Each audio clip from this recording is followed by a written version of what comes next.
Hey guys, my name is Reya, and I'm in my third year of strategy and management as well as a BTM minor. And my name is Sam. I'm in third year of business economics and law.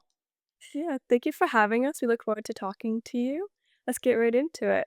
The first question is, how might the growing influence of AI on the job market affect your choice of career path? So if you're making that decision today, would you still choose to attend law school, or would AI's advantages and drawbacks lead you to a different decision? Obviously, law school is really expensive and it's hard to get into, and it's a lot of resources. And there's a lot of commentary right now on, like, well, do we even need lawyers anyways? And so, why am I going to go and spend all the money and time on law school if that's going to be the case?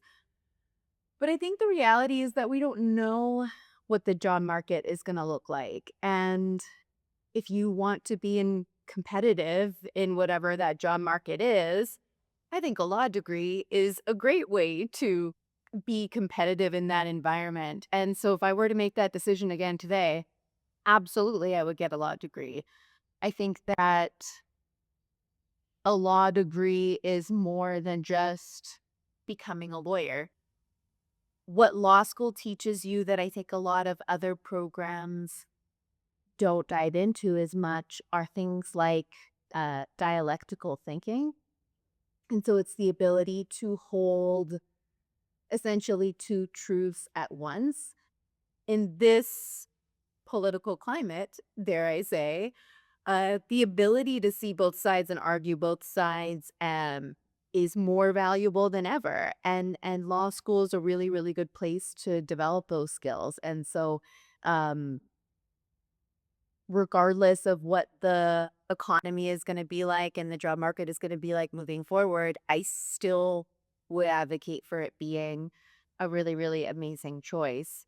And the last thing that I will say on it is that as a short woman of color, it, being a lawyer, having a law degree gave me a lot of status, a lot of respect in rooms that I don't know if I otherwise would have had status and respect in. And I wouldn't change that for anything. And so I think that whatever job market you're going into, you want to feel the most competent and um uh as strong as you can. And so absolutely I think a law degree is a good way to do that. I think that's a great outlet because the way that I view law, a law degree is just one sided. Like I was thinking about it as one thing, and you do law, you become a lawyer, but with a law degree, there's so many other skills, and going to law school, there's so many other skills that you learn that is I didn't realize could be applicable in other areas of life too, and it's not just one straight path to a lawyer. We were wondering if you have any recommendations of how to come out of the burnout phase so that it doesn't affect your studies and your student life. Yeah. Burnout is really, really common, especially in undergrad. Um, and coming out of it is, I think, first of all, dependent on how deep you are in it. I've heard information on it taking years and months sometimes to actually physically get out of the stress. And, certainly not my area of expertise, but from my experience being a student in undergraduate and in law school and, trying to cope with the stress of being a lawyer and balancing that with teaching, I think that I really do my best to prioritize what gets my energy. And I try to really inventory the things that fill up my cup and make me feel energized and seen and inspired and uplifted. And I try and pay attention to the things that make me feel, um, uninspired or not seen. I'm trying to think of words that are just like the opposite of what I was just saying, but essentially things that are draining. And when you notice that you're burned out, or it's something like the end of exams and it's just a natural time where you would be burned out, I pay really specific attention to where my time is going, how what proportion of my time is spent on the things that fill my cup and what proportion of my time is spent on the things that drain me. I get energized by working on our slides for class. I find it so much fun. I entertain myself. Time flies. I get in a flow state. Um, it is different for everybody what actually is energizing to you. And I feel like, um, capitalism makes it so that it's something that you have to do or buy, but it is not necessarily the case. I think you want to look for things that you are internally motivated by and not extrinsically motivated by. And sometimes the reason that people get into burnout to begin with is because they are spending all of their energy on things that are extrinsically motivated. And that is more draining than spending your time on something that's intrinsically motivating. So, like, if you think about staying up all night to set up a surprise party for your best friend, uh, that's exhausting and it's probably a lot of work and a lot of planning and coordinating, but it's intrinsically motivating and you would probably enjoy that experience. Versus if you were staying up all night to finish a homework assignment that you have to do for this credit that's extrinsically motivated, then you're going to feel a lot less inspired and time's going to move a lot slower. You'll be a lot more resentful. And so I think if students are finding themselves constantly in this state of burnout or resentment, possible things to look at are number one, well, what's burning you out? Is that how you should be spending your time? And if the answer to that is yes, which it might be because getting a degree is hard work and might burn you out even if you enjoy it, then what can you do about your perspective on those activities to help you um, look at it differently, find your intrinsic motivation to move forward? Because the truth is that you're not going to finish school and have less on your plate. You're going to finish school and collect more responsibilities. And so I think instead of chasing this, like, how do I relax and reset mindset, it is how do I stay centered in the middle of the chaos? And how do I find balance within the imbalance? That's not all helpful. I love that. Yeah. Did that answer the question? It did. Yes, you It did. did. Yes, you did. To, like, prevent burnout for me, I also take breaks a lot during studying. I do, like, the 15 and 10-minute. So I do that every time. I think that helps. Really? Yes, yes. So how does that work? So you do 15 minutes of studying and then 10-minute break. We during our exams, we went to the comm room, and it was really nice because we would go to our desk and study for like 15 minutes and take a break after that, and then we would just do puzzles Yeah. in the room. And it's a calm environment. There's puzzles and places to take a nap. Yeah. It's pretty cool. Yeah. So, like, for me, what helps is honestly hanging out with, like, my friends. Because I feel like for exam season, I always, like, try and self-isolate. And, like, I'm always doing, like, doing more individual stuff. So, like, after that exam period, like, I feel like it's important to get out there and, like, keep those friendships and connections. Because, like, you don't want to be burnt out and then, like, not, like, you don't want to keep being in that state that you are in exam season. Yeah. Next, I feel like what we would want to know is, what do you find important for students entering the workplace and understanding the legal implications of employment agreements? The first thing I'll say is I'm not an employment lawyer, which is a disclaimer that I have to give. But I've hired and fired a lot in a management capacity. I've worked on some employment agreements. I have a general idea. Contracts are customizable. Companies can write very creative and different things in those clauses, and so I can't advise on what they're all going to say. Really, all I can say is read it. If you don't understand it, ask them to explain it to you, or hire a lawyer and get an independent opinion. uh, People tend to take employment agreements a little bit lightly because it's like, ah, yeah, well, we'll sort that out, don't worry about it.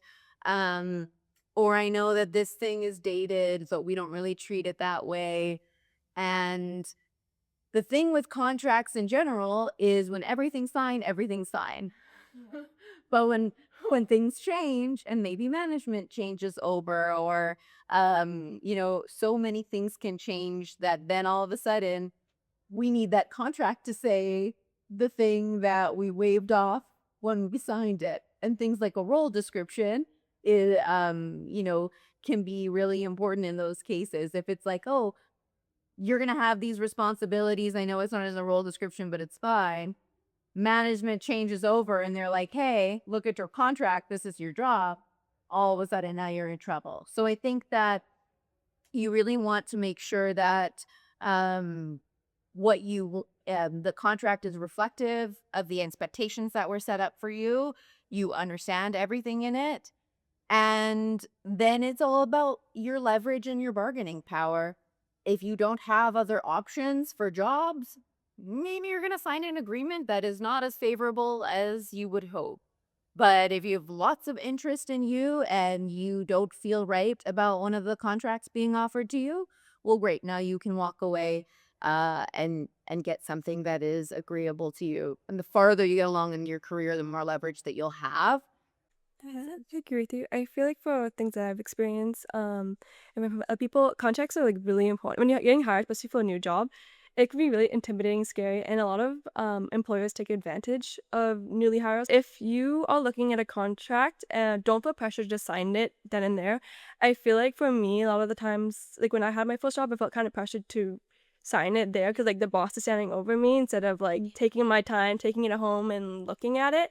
So I feel like that's something I can see people getting into is feeling pressured to like, oh, just sign it. Like, Yeah. but I think it is important, like you're saying, if you have any questions, talk to a lawyer or just taking it home and looking at it, looking at every single clause is important. Yeah. So for our next question, we're interested in learning how to find that right balance between giving yourself time to grow and actively pushing yourself to improve, especially within these fast-paced environments that as students we're put into. So I think the first thing there is you have to know what your goal is. You have to know what you're after and create your own timeline where you think for whoever you want to become, where is that person at your age? What are they doing? And create and mock up a plan of what that's going to look like. Be open to that changing and factors coming in that you didn't expect, but you always have to start with a direction and a plan and then ignore what everybody else is doing because that fast pace and the chaos and the I got this and I'm doing that and all of the rhetoric around it is just noise that may or may not actually be happening. And then in terms of the struggle between, okay, am I not pushing, am I staying in my comfort zone a little bit too much? Am I not pushing myself as much as I should be? Um, I think if you're asking yourself that question, you're probably in your comfort zone. That's probably a good rule of thumb.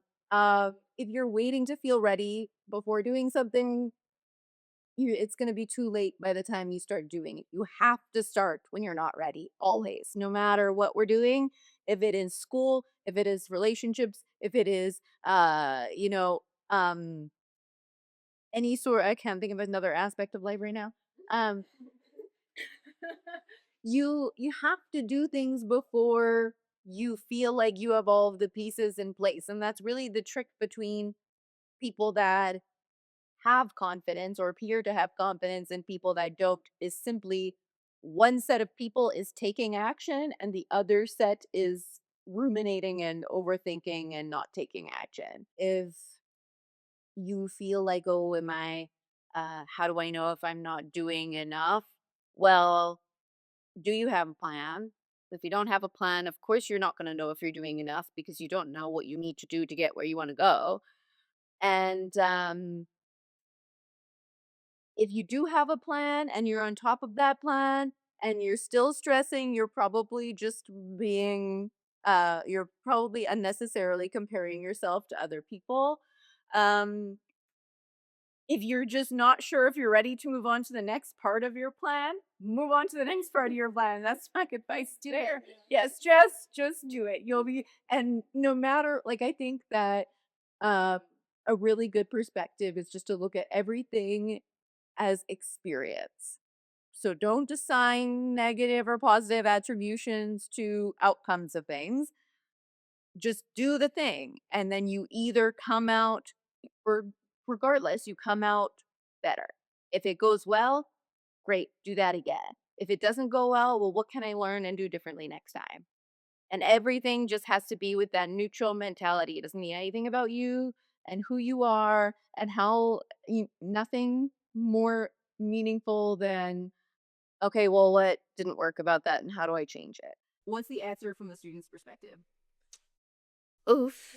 That's a tough Yeah. issue. I was thinking about it too. Um, I think sometimes you do have to give yourself some time to grow. You can't always be so hard on yourself and like overexert yourself, but you just have to kind of reflect. I guess kind of like sit with your thoughts and reflect, and then you're able to kind of come to a conclusion on, wait, maybe this is, I need to pursue this next step. It may seem like a huge task and it can be like scary. If you can take like a small step towards it, that makes you feel like, oh, I did something towards that. And then you take that like incremental steps and then you are able to like achieve the big goal at the end. Because I don't, I think you can't automatically be good at Yeah. something, right? Like you just have to experience the failures. You just have to like experience the rejections. Yeah, and then just don't be hard on yourself. Like even though it was, maybe it didn't end the way that you wanted it to end, but I did that when I wasn't like in the beginning. I wasn't doing anything, but like I did that, and then I learned so much through it. All right. So, next question. We'd like to hear some insights on how someone can stay true to their values and beliefs when working in a competitive environment where there are pressures to cut corners or prioritize profits over fairness. What strategies can you help someone make responsible decisions while still advancing their career? Yeah. Yeah. Yeah, it'll happen that as young professionals you get put in these ethical dilemmas and pressured to do things in a way that doesn't feel right to you. And the more that you can stay in tune with that instinct, that gut instinct of this is doesn't feel right, I think the in my opinion better business person you will become. And I can't promise with that advice that it's always going to be the lucrative thing to do or the popular thing to do, but it will be, I mean, in my experience, you can sleep at night and and find other relationships where they don't test your ethical boundaries in the same way. I think if you find yourself in situations where you have to behave unethically to fit in, I would question that environment. But there's so much in between the amazing, completely ethical place and the place where you have to leave because it's so unethical. There's a lot of gray area in between that, especially for lawyers and accountants because you're doing such high stakes work that um, is really consequential. And so if you end up in a situation where it feels um, like you're in an ethical, questionably ethical area, the first thing that I would do is to talk to somebody more senior than you that you trust at the company, whether that's a mentor, another associate, a partner, somebody where it's just like, hey, this is the situation. What do you think about that? And pay attention to whether they are giving you advice in your interests or in the organization's interests, because depending who you talk to, that advice could go either way. And so if you then get a bad feeling about the advice that you're getting, go to another person until you find the safe space and you're just like, okay, I can trust this person. And that advice might be, you know what, this isn't something to worry about, you'll be fine, or we can get somebody else to do this. Um, or definitely don't do that, let me talk to them. If you're a professional, like a lawyer or an accountant, and you have a regulatory body, those places will also have it practice advisors that are on call that you can just call up and say, hey, this is a situation I'm in. What's your advice? And I've done that with the Law Society before, even though probably it will be fine. You have to hold those lines strong, even on the little stuff. I would say, especially on the little stuff. Because if you become known as somebody that cuts corners, then you will be the person everybody goes to when a corner needs to be cut. And they will know that you're willing to bear the liability for that. And so if you're the strongly principled person, are you as popular as the principled person? Maybe not. But you're going to be put in less and less of those situations if the message that's communicated is, I don't do that. And especially for the professionals, lawyers, and accountants, I would say, make sure that you hold those lines strong and especially early on. And then when you're 5, 10, 15 years into practice and you understand things a little better, then you have a better idea of where the actual risk is with the gray areas. And that's a good Really point. good. Yeah, I agree with that. I feel like it can be really hard, especially when you're like starting off in your career and you feel pressured because you want to make everyone happy. You don't want to jeopardize your career, but I feel like it is important to know that there is things set in place to help you like overcome that. It does happen a lot. So even talking to like mentors or talking to your family members or just getting their advice on stuff is very important. And yeah, I feel like Right. yeah. Um, I think it would be really helpful for us to hear more about the legal risk of pursuing a side business or a side hustle while simultaneously working a full-time job. So having multiple income streams is something that is a very common piece of advice that's been recommended to young people these days, especially people that are entering the workforce, but the risk associated with that aren't talked about as much. What kind of side gigs are people commonly doing at this age? Like content create and I can yeah. So yeah, services jobs so like yes, like lashes, nails. You have to be very careful. Your side gig should not compete. Your side gig should hopefully be very distinct from your 9 to 5. If you are doing a business that's going to compete with business that you are working in or overlap in clientele in some way, you need to be really careful about your legal obligations there in terms of not soliciting clients or competing because you could be um, in some risky territory that way. And I would say um, be transparent with the be transparent with your supervisors about what you have going on. That's advice that I honestly hesitate to give because sometimes, like, you know who you're dealing with because sometimes that backfires, yes. But I've also been in situations where, I hired somebody, I Googled them because I was hiring them. So I Googled them and I saw this whole website of a thing that they were doing on the side. Didn't come up at all in the interview, didn't really come up in the good morning coffees, whatever. It maybe jeopardized the trust in that employment relationship a little bit for me because I was like, "Okay, well, are you not telling me about it because you're working on it during work hours? Or are you not telling me about it just because it's none of my business? And if you're certainly not legally required to tell your employer about your side gigs, unless there's something in your employment contract that says otherwise." Um, and so from that experience for me, I wish she just would have been like, "Hey, I do this on the side. I work on it from 6 to 8 every night when I get home or on the weekends. It's not going to interfere with my work. If it's ever a problem, you let me know this is my priority, whether or not that's true." And that would have been a lot more trust building for me than worrying in the first period of trying to monitor of like, okay, is this something that's getting in the way? Do you have any advice on how you should prioritize your professional skill versus your ability to be personable and communicate well with others, especially in the workplace? So a student had asked this in class before, and I gave a different answer than I want to give now. And what I said in class was probably, hopefully, as university students, you have one of those things, the technical skills, professional skills, and the people skills that you feel stronger in. Usually somebody feels better about one or the other.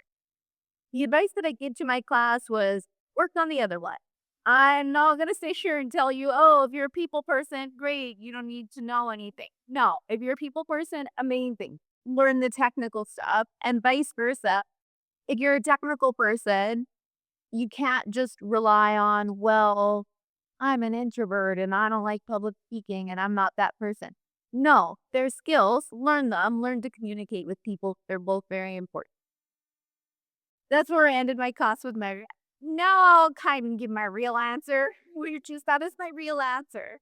But if I was forced gun to my head to choose between the two, I would hesitantly choose people skills. But I want to caveat this with by people skills, I don't mean charisma. I mean actual emotional intelligence and people skills. So your ability to make somebody feel seen, like I see the value that you bring to the relationship, the qualities and characteristics that you bring to the table, whether that's you're a really hard worker or you really care about people or you are always keeping up the slack at the end of the day. The ability to make people feel seen and heard, you I would say you can't teach that, but you can teach that. But people, I think when they think about people skills, they think about, oh yeah, I can network and talk about the hockey game at the end of the day. And certainly those are good skills. Actual people skills is if somebody's upset, can you de-escalate them without the situation imploding? If two people are having a conflict, can you mediate and help them see common ground without saying different things in different rooms? And when you want something from somebody, are you able to articulate exactly what that is in a way that it can be received, in a way that they feel like they understand the benefit to them? Those kind of people skills, the really deep layered people skills, will take you very far. And I would say the same thing about technical skills. If you are incredibly have this depth of technical knowledge, they kind of compensate for each other. If you're like, oh, well, he's not a really nice guy, but he's super smart. But I think that it's like people who are people don't think they're smart enough to learn the stuff, so they don't try. And that's an arbitrary limitation. And people who are technical people think that they're just not confident public speaking people, and so they don't try. And so, especially in the students that I have at this age, I would say learn both, you can learn both, and that they're both equally valuable. Yeah. So you explaining it earlier, like how you're saying like not just telling the students just to focus on one, but to focus above them. So I feel like a lot of people they are like, oh well, like I'm quiet, that job doesn't work for me. Like they'll narrow their job choices based off what they feel comfortable with, because they're like, oh, I can't, like I don't like talking, I'm public speaking, so I'm not going to do that job. I think I had like one more thing that as Sam was saying it kind of came into my mind. We were talking about labeling theory in one of her in criminology, I think it was, and I think it's kind of applicable here in that like if you tell yourself, "Oh, I'm not a good public speaker," you kind of attach that label to yourself. But it's about the mindset, you know? If you keep saying that to yourself, you kind of start believing it. So, try to shift that mindset and think like, maybe this is something I can do, you know? Because the more you say, oh, I'm not this, I'm not that, it's gonna deeply, it's just gonna get ingrained in your brain, and then you just won't do it. So, don't keep saying that, and just shift your mindset, and then see it as something that you can work on and that you can improve. If you're not confident about that's totally okay, but don't think of it as something you cannot do because you can do it and you'll get there. That's it. Okay, that's a great place to end. Do you have any other questions? Anything else? I feel like I feel like I learned a lot from this. I definitely learned. You guys were really natural. That's really impressive. Thank you. I think I just forgot the cameras. I just like talking to you. That's good. You guys have really good points. Okay, good. That's good.